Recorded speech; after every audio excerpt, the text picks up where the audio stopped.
কলকাতার রাজপথ থেকে আমাদের মাননীয় মুখ্যমন্ত্রী মাননীয় মমতা বন্দ্যোপাধ্যায় ডিক্লেয়ার করেছিলেন যে 27শে জুলাই পালিত হবে কানড়ে শহীদ দিবস। যে 11 জন ক্ষেত মজুরকে নিষ্ঠুর নির্মম ভাবে 2000 সালে হত্যা করা হয়েছিল, প্রত্যেক বছর শহীদ দিবস পালন করা হয়, এবছর তা ব্যতিক্রম হবে না। ওই সভাতে এখনো পর্যন্ত আমাদের কাছে যেটুকু আপডেট আছে, আমাদের আইনমন্ত্রী মলয়দা, পুর নগর মন্ত্রী ফিরহাদ হাকিম ছাড়াও আমাদের বিভিন্ন কোর কমিটির সকল সদস্যরা 27শে জুলাই শহীদদের প্রতি শ্রদ্ধা এবং নিবেদনের জন্য যাবেন এবং তাদের পরিবারের প্রতি সমবেদনা জানাবেন। আমাদের কাছে এখন পর্যন্ত যেটুকু আপডেট আছে, আমাদের মাননীয় মুখ্যমন্ত্রী মাননীয় মমতা বন্দ্যোপাধ্যায় সম্ভবত 27 তারিখেই বোলপুর এসে উপস্থিত হবেন সন্ধ্যের দিকে। 28 তারিখে ওনার কর্মসূচি শুরু হবে।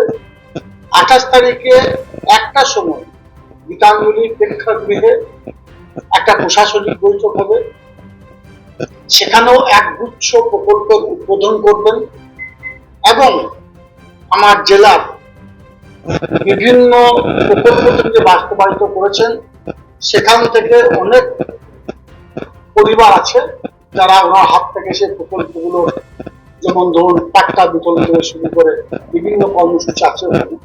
তারপরে দুটোর পর থেকে বোলপুরে একটা র্যালি হবে।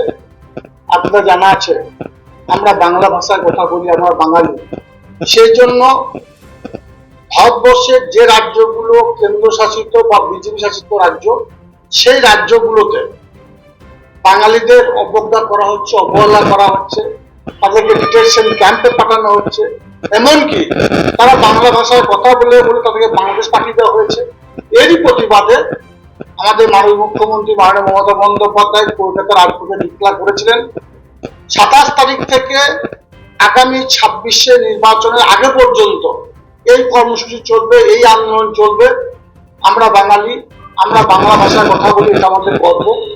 তাই তিনি বোলপুরে এই বাঙালিদের যে অবজ্ঞা অবহেলা করা হয় তার প্রতিবাদে 28 তারিখে র্যালি করবেন।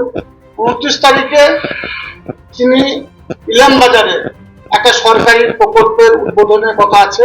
আপনাদের জানা আছে ইলামবাজার থেকে পূর্ব বর্ধমানের যে একটা কয়েকশো কোটি টাকা ব্যয়ে একটা সেতু নির্মাণ হয়েছে, এটা দ্বার উদ্ঘাটন তিনি করবেন। তার সঙ্গে সঙ্গে আরো একাধিক প্রকল্প পূর্ব বর্ধমান জেলা এবং পশ্চিম বর্ধমান জেলার যে জনমুখী প্রকল্পগুলো তিনি বাস্তবায়িত করছেন সেগুলো ওখান থেকে করবেন বলে আমাদের কাছে খবর আছে। বীরভূম জেলাকে স্বয়ং আমাদের দলনেত্রী, বাংলার বাগিনী, বাংলার মা, আমাদের মা মাননীয় মমতা বন্দ্যোপাধ্যায় পরিচালনা করছেন।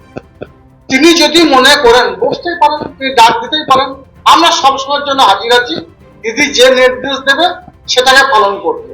স্বভাবতই তিনি যদি চান, তিনি যদি ইচ্ছা করেন, তিনি যদি মনে করেন আমার সঙ্গে বসার প্রয়োজন আছে, আমাদেরকে কোনো নির্দেশ দেওয়ার প্রয়োজন আছে, তো তিনি ডাকতেই পারেন। আমরা সবাই প্রস্তুত যাওয়ার জন্য।